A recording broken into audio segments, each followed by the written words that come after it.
ซื้อยังไงพอซื้อพอเลยไปซื้อขนมตุนเทศให้มันมีทิปมันเป็นมีมูแนะนำเข้ามามูมาห้าเป็นหม้อกระดาษเป็นหัวสิ้นสุภาพออกเลยออกมาออกเลยมา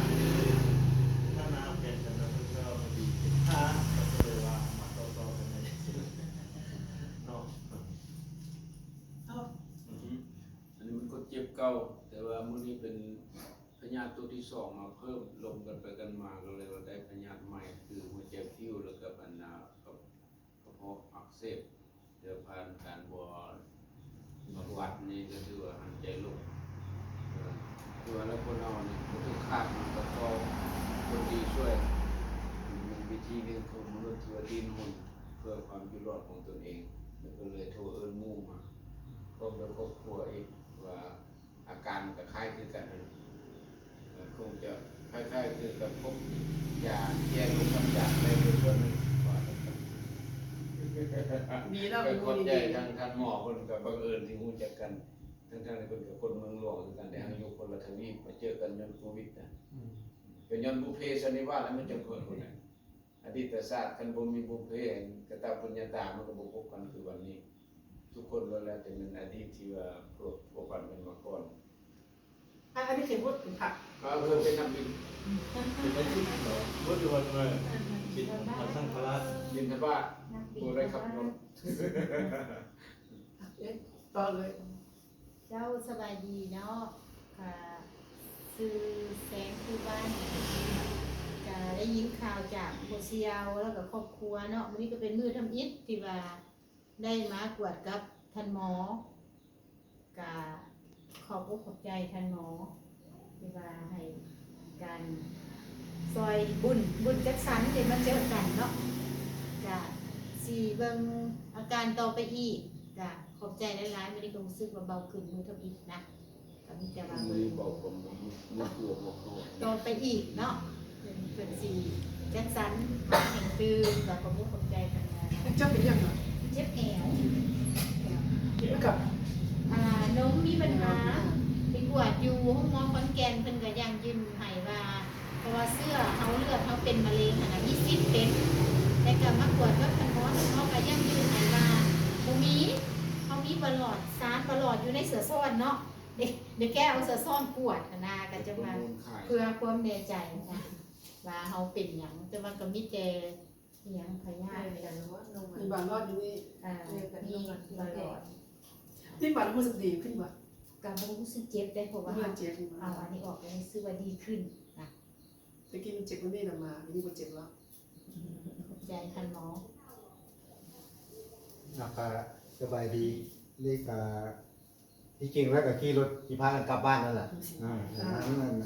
มูโทรนำกับว่ามาเกิดเรื่องว่าไวรถกลับขึ้นมาคือเขาเองกับนั่นมีปัญหาครับสุขภาพ2-3อย่างอันหนึ่งก็คือเรื่องของมือนี่มันมึนโดยเฉพาะมันประมาณ3 โมงกลางคืน3 โมง 4 โมงกลางคืนใกล้ตอนที่อันตื่นนอนนี่นะจะมึนเนาะเลยว่าคันเขาขับรถเนาะถ้ามันมึนให้เขาปล่อยลงสิแล้วมันก็เจ้ามึน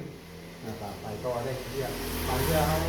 เรียกแบบไส้ข้ออะไรเนาะมึนเนาะแล้วการที่2ก็หัวเข้ากันอีกก็คือนั่นมาเอาส่วนตัวที่3มันก็เป็นโดนและเนื่องจากความบัดแล้วมันก็บ่ค่อยมีปัญหาแต่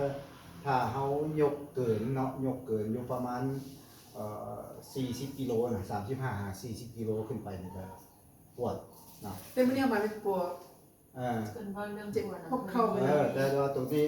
เข้าใจอยู่นั่นมาน่ะแต่ว่ามาหาเพิ่นนี้เนาะเฮาก็อยู่เบิ่งว่าเดี๋ยวนี้ทั้ง3อย่างนี่นะเฮาก็สิปัวทั้ง3อย่างนั้นขนาดมันนั่นน่ะเนาะแต่ว่ามื้อนี้นี่เฮาปัวในเรื่องของหัวเข่านี้เนาะแต่ว่านั่งเบิ่งนี่มันก็ต้องไปเบิ่งว่ามื้อแลงนี่ไหว้พระอย่างครับมันแล้วปัจจุบันนี้นั่งได้อยู่บ่นั่งได้ที่ลงนั่งกลับไปเนาะสนใจเนาะปัจจุบันเจ็บมานั่งได้แล้วนั่งได้แล้วแต่ว่ามื้อแลงก็สิลองเบิ่งอีกว่ามันมีปัญหาหยังบ่เวลาเข้าห้างนะครับ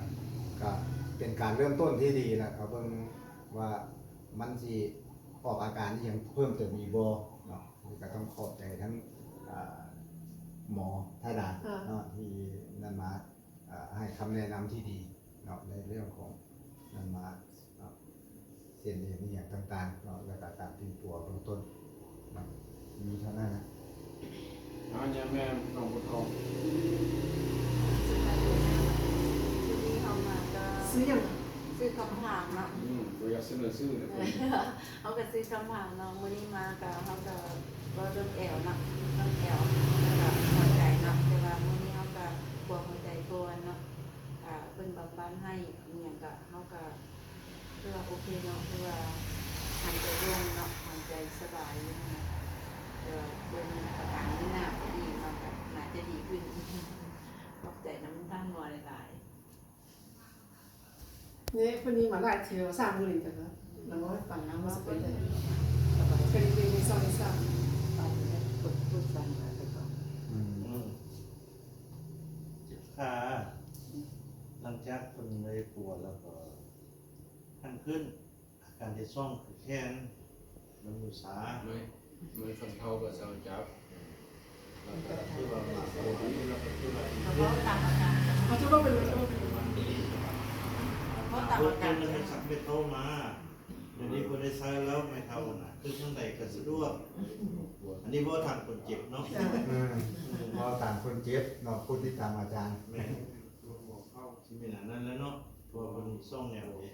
แล้วแค่เป็นเป็นได้ละ แค่น มีแห่ไล่เต้นเลยกดซึ่งเลย มุจิยกบ่ได้เลย บ่ได้หลายบ่ได้ มันยกได้แล้ว แล้ววันนี้มาเป็นหมื่นนึงนะแล้วอันนี้หมื่นนึง เดี๋ยวนี้รู้มึงเนาะ บ่หมื่นนะเอาเพียงสิบ่ก่อน ก็เขาคนแก่แล้วเลยจะใส่เวียนเพราะว่าขึ้นเพราะว่าก็ได้นั่งเฝ้ากันที่นี่คนเนาะ